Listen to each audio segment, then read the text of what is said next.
I did a lot of work with Prudential of America back in the 70s and early 80s. And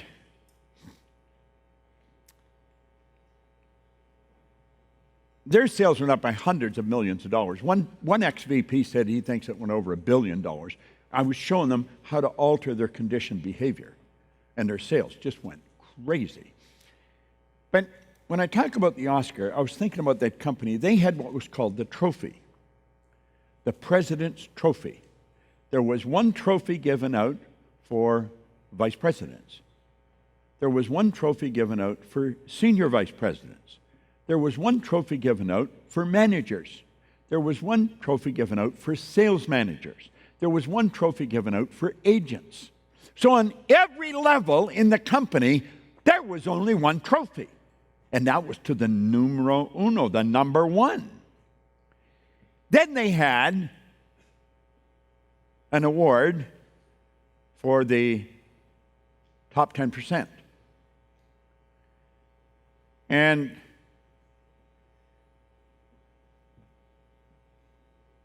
I'd spoken at a convention. I was living in Los Angeles here, but I'm from Toronto, and the office out of Houston, their regional office, was holding their conferences in Toronto at the Hyatt. I said, I'm from Toronto. I'd love to do it. So I was going to work there for a couple of mornings for each region. One region would move out, another one would come in. Well, this one guy, when they announced that I was going to be working for 2.5 hours this day, he said, God, that's going to be so dull.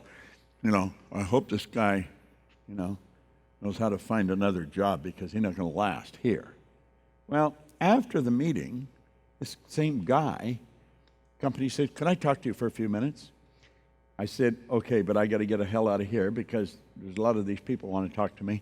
So I said, I'll meet you in the coffee shop. So we met in the coffee shop, just inside the coffee shop.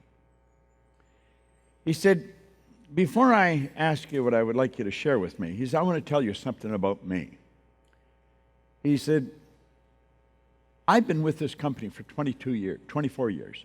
I've been in management for 22 of the 24 years. And he said, I'm a damn good man.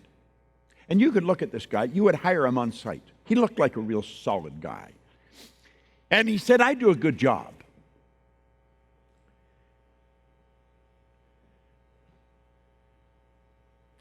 But he said, I stand, I think it was 285 in the company.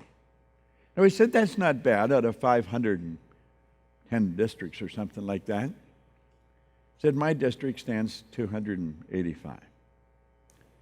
He said, I'd like to think that I could get one award before I retire. Now, to do that, you had to be in the top 10%. They only give it out to, I think, 55 districts. And that was all over the world. This is the number one insurance company, the largest insurance company in the world. And I said then, I could show you how to do that in about 15 minutes. He'd been working at it for 22 years. Every day he had been working at it. But he was working the wrong way. If he had worked for 44 years, he'd have never made it happen. He was doing the wrong things. He was violating the law. He was trying to get. I said, that dog won't hunt. You just can't do it. And I said, you told me you were 285. I said, what you have to do, you have to see yourself in the top 50. You have to see yourself where you want to be. You've got to live like that person. It's like, William James from Harvard, way back in 1900, he says the actor's technique. Act like the person you want to become. I was talking to an actress a couple of days ago, fairly well-known one, and I said, let's think of a stage play. You've gone to the theater. Now, let's think there's 3 or 4 of us involved in this one scene. And 3 of the people are really into this. They know their lines. They've got into character. I'm knowing my lines intellectually. I've memorized them, and I can say them. but I'm not really in character. I just have the words. And I'm just saying the words.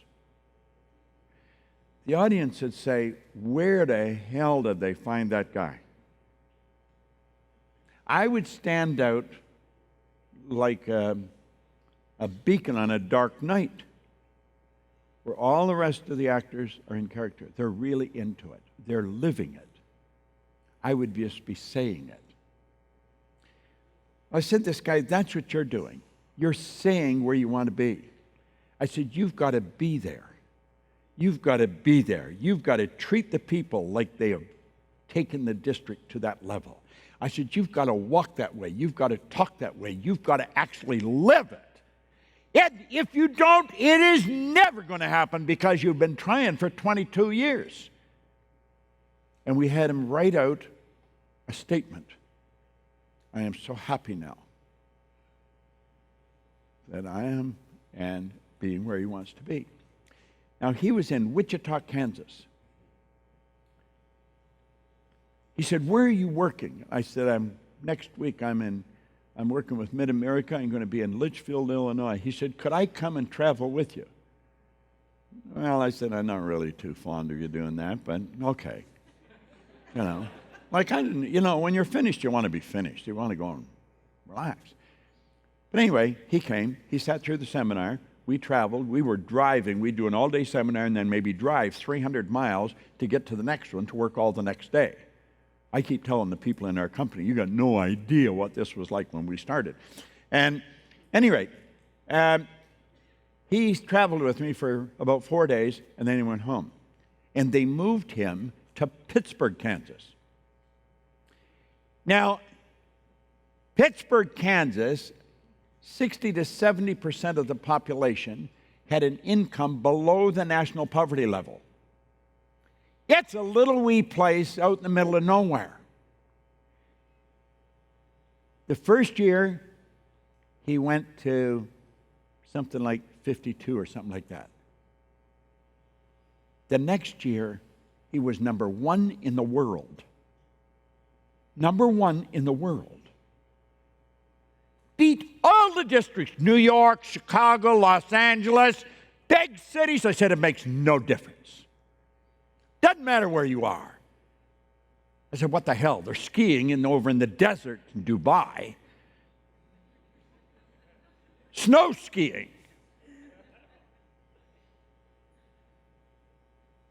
It's in here. Paul Hutsey is his name.